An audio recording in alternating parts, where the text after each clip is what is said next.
A world is comprised of numerous nations. While some of these countries have good relations with their neighbors, there is also conflict between some of them. Every country in the world takes precautions to keep its border safe. It's not as if there is no other way to deal with the situation than to bomb their adversaries. The problems can be resolved through dialogue and agreement or the formulation of a treaty. No country in the world uses rifles, bombs, or other weapons to defend itself from an attack by an enemy. It's critical to know how to use these weapons of defense. Hello guys, welcome back to Alpha Tanks. Today we are going to look at the weapons of the two opposite nations. These are Russia and Germany. Germany and Russia have long been leaders in the field of armored warfare. At Kursk in 1943, they even fought the largest tank battle of all time. As in World War II, there could be a conflict between two opposing views. In Russia, quantity has always trumped quality. Stalin even remarked that quantity had a quality of its own. As demonstrated at Kursk, Russia committed over 7,000 tanks to a conflict. A total of 3,300 people lived in Germany. We will see the tank of both Russia and Germany in this video. And yes, the comparison between them is to know who is the best one. You all have to watch the video till last.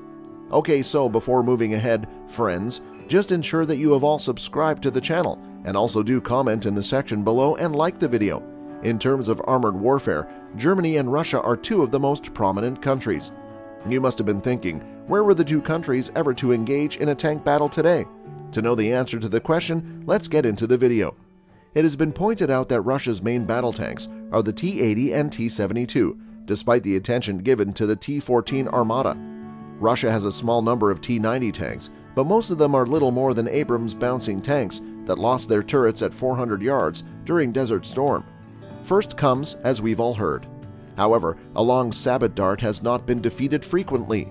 Both the T-14 Armata and the Leopard 2 are likely designed to withstand sabot rounds. To see how well they do, we'll just have to wait.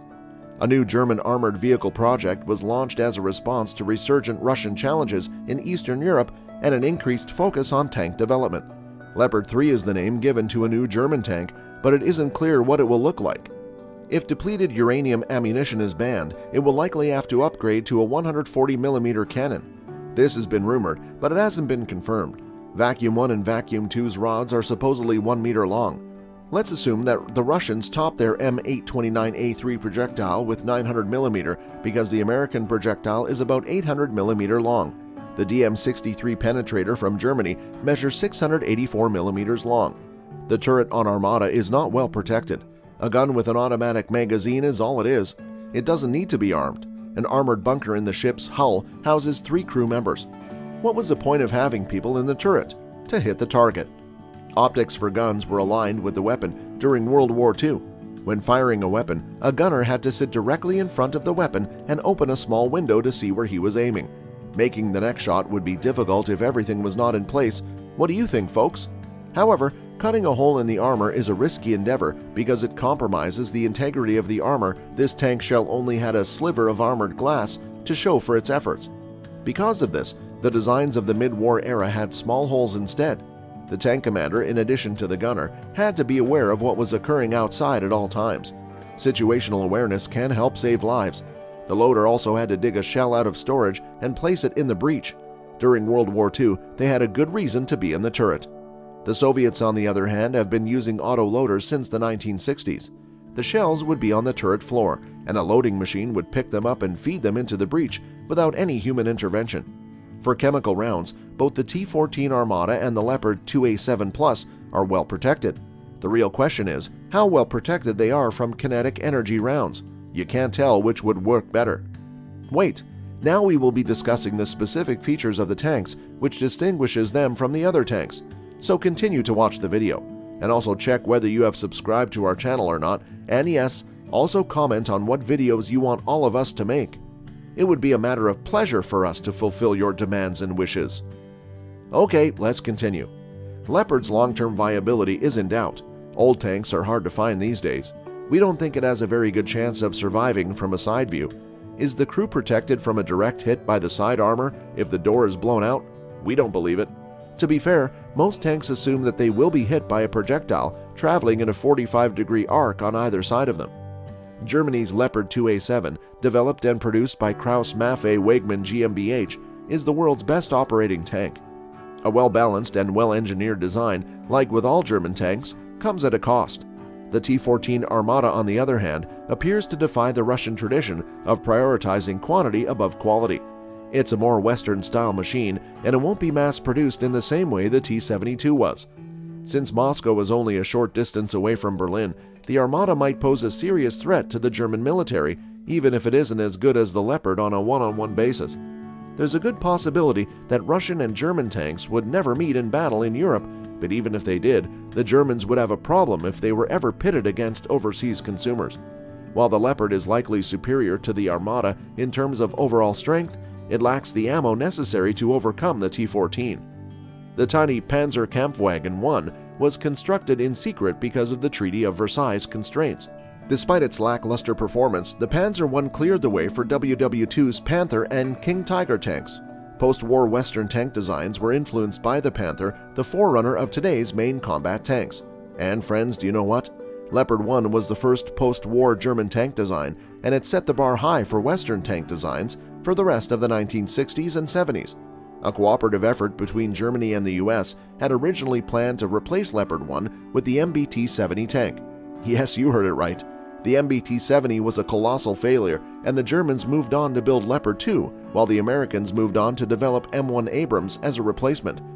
A more powerful Rheinmetall 120mm L44 cannon was later added to the American tank, but the Leopard 2 had a more economical and dependable diesel power system. The Germans were right to conclude that a more powerful weapon was required to combat Soviet tank advances.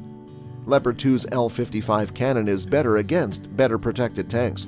The Bundeswehr must investigate replacements for the Leopard 2 because Germany won't utilize depleted uranium. German tank rounds use tungsten, however. U.S. Army DUS rounds like the M829A3 and M829E4 are superior, A4 when operational.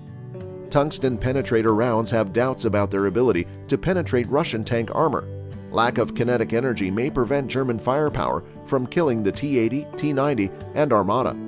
German depleted uranium sabot rounds are another option for testing and certifying M829 ammunition.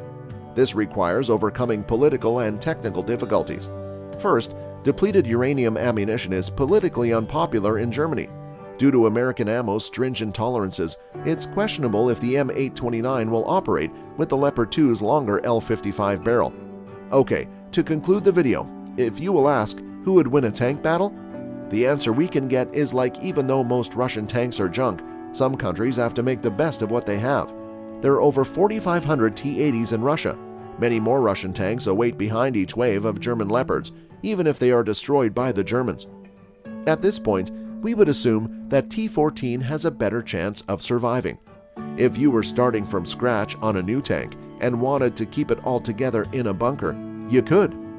When you have enough room, it's not difficult to go from 1,000 millimeters to 1,200 millimeters. To provide some flexibility, you could use ceramic that has been baked with steel, depleted uranium, and/or a rubber layer. We are not talking about composite armor to fend off shaped charges, but rather an armor that can withstand KE projectiles. Friends, this was the video, and we'd like to hear your thoughts on the subject, such as what you think of their tanks and who, if a war breaks out, would be the likely victor. Comment below and let us know. Do not forget to like and share the video. To ensure you don't miss any updates, click the bell icon. That's all for now, folks. Have a safe trip.